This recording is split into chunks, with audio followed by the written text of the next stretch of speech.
Are you ready to stop the self-sabotage and create the life you desire? Well, in order for that to happen, you need to break free from the bad beliefs that are holding your success hostage. You need to optimize the stress by turning it into extra energy for success. And those hurtful habits? Well, we need to give that pain a purpose for progress. Welcome to Stop the Self Sabotage and Create the Life You Desire podcast. Have you seen the commercial by the air freshener company where it talks about people being nose blind? That my favorite one was probably 2 or 3 years ago, and it showed a young man playing video games in his bedroom, and instead of curtains hanging on the window behind him, it was two huge gym socks. And then instead of having a comforter or a bedspread, it was a huge gym sock. And instead of having a blanket next to him where he was sitting, it was a huge gym sock. And then the mom walks in and she's like, "Oh God, it stinks." But he wasn't aware of any of it. There is an actual condition called being nose blind.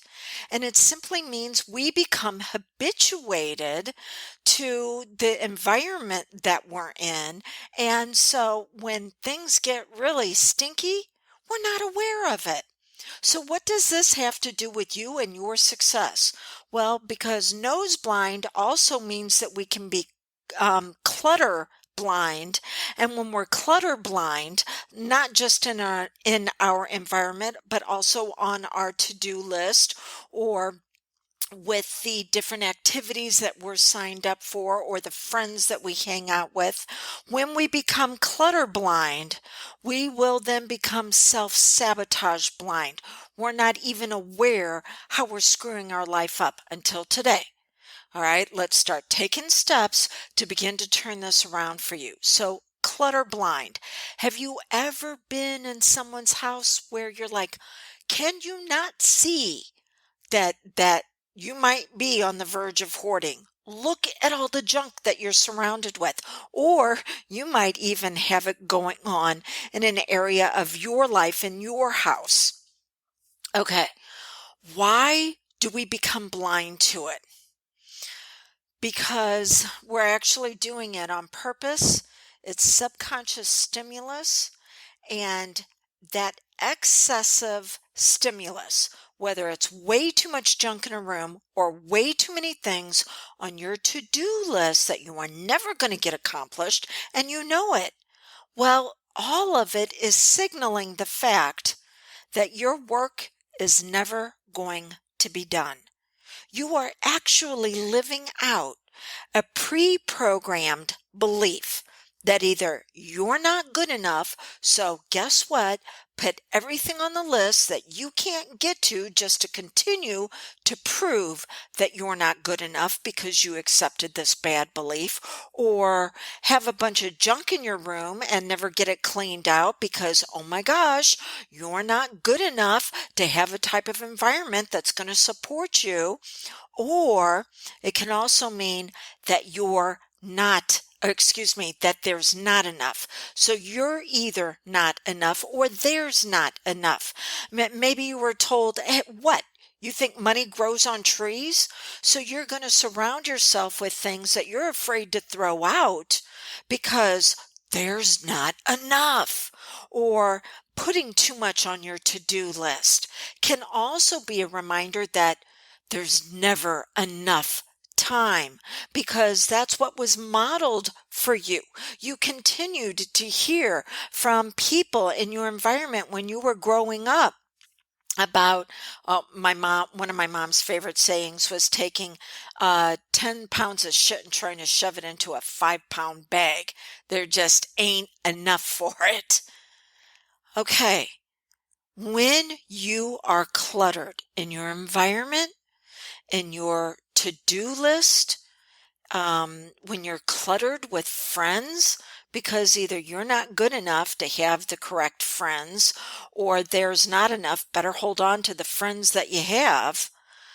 Well, all of this is signaling that bad belief that you were programmed and conditioned to have, and now you continue to be reminded of it by this excessive stimulus, and this leads to feelings of guilt. Guilt because you want to be good enough and you want there to be enough in the world, but you feel guilty in asking for it for yourself because you were conditioned that if you had it, someone else was going to have to go without. That's crazy, isn't it? That's like me saying, "Oh, I'm going to stop breathing because there's not enough air and I want you to be able to have enough." See, when we use that there's not enough or people are not enough, it is a manipulation tactic to control them, which concerns me about some of the teachings that we have going on in society where we're teaching people that they're not enough because it's a way to manipulate them. Okay, that's something completely different. I'll talk about that maybe at another time. But it leads to feelings of guilt. Now, guilt can be good because guilt says that you're doing something that is violating your values. If you're feeling guilty for trying to be your best, that can point out that you've accepted values that do not belong to you. They are values that someone else imposed on you. They inflicted it upon you in order to control you. So it might be time to look what you actually value in life, or maybe it's not guilt, it's shame.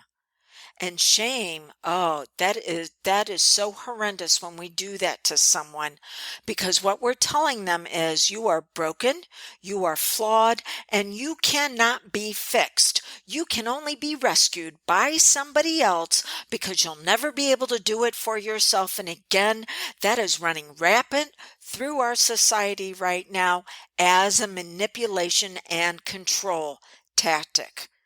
Whether it's guilt or shame, that leads to anxiety and overwhelm, and it keeps you stuck and struggling, repeating the same bad habits that are attached to that belief that says you're not enough and there's not enough. Okay, so what do we need to do to begin to turn this around?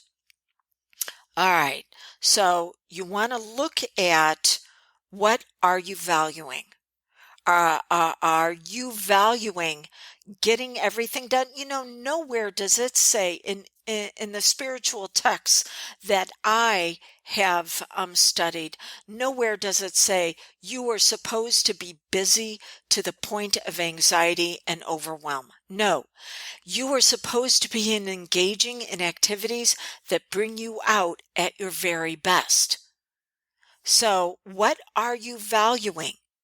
Are you valuing freedom? Are you valuing a zest for life? Are you valuing kindness? Are you valuing joy?